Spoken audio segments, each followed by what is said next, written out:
Hello everyone, thank you for joining me this fine evening. Seriously, I'm not forcing anyone to come watch me ramble, and it means a lot that someone would pay hard cash to do so.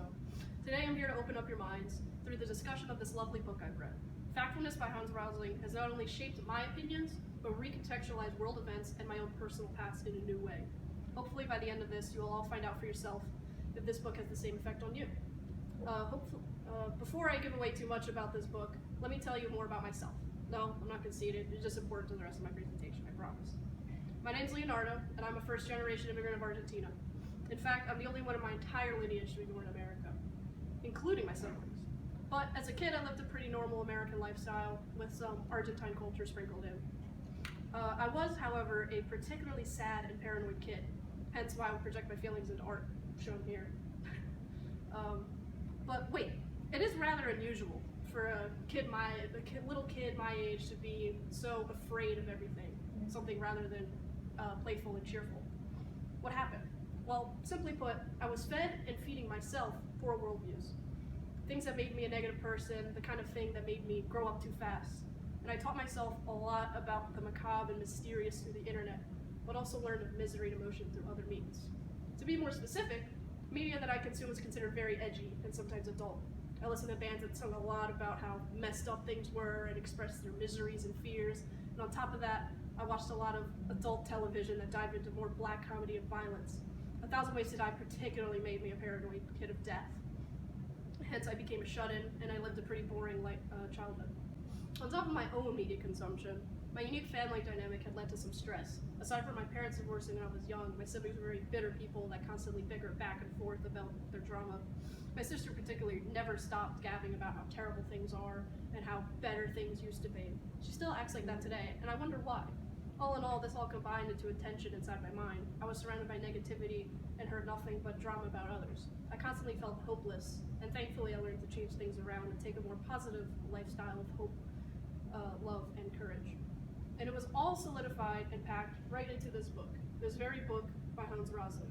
Now, it tends to be that discussion surrounding philosophy can be picked apart by the whims of our brains, and not much can be really backed up by facts. But the meat of this book is backed up heavily with statistics and not only opinions. This really makes his ideals come through as you are as a reader, and it makes you want to seek change. At least it did for me.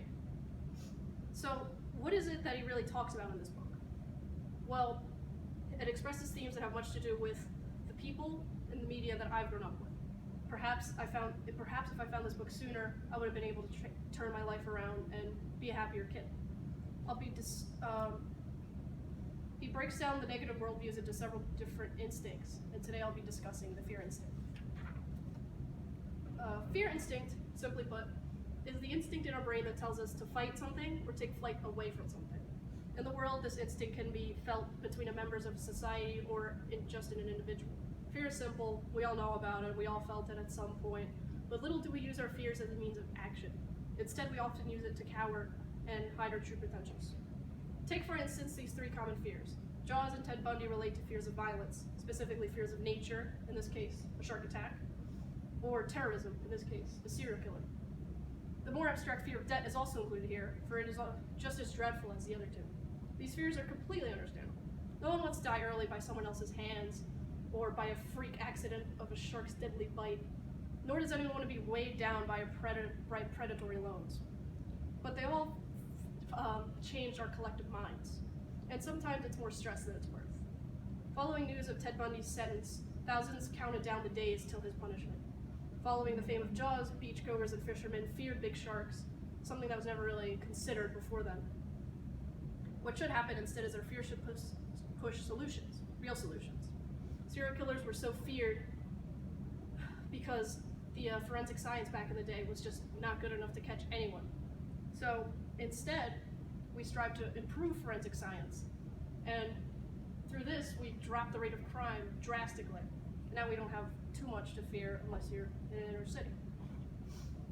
And on top of that, the reactive culling of sharks following Jaws was immediately stopped, and protection acts were put into place in the 90s to protect endangered big sharks. As for loan debt struggles, our generation still has the potential to change how we perceive it. We can be the ones to create a solution to the rise of college costs. So, what does this mean we can practice? Hans sums it up like so. Factfulness is recognizing when frightening things get our attention and remembering that these are not necessarily the most risky. We must calculate the risks, and it is important for us to slow down and process what's going on, dependent of how much exposure of the subject is blowing up on our phones. Without taking time to complete research and move society forward, we are only going to be lost in our fears.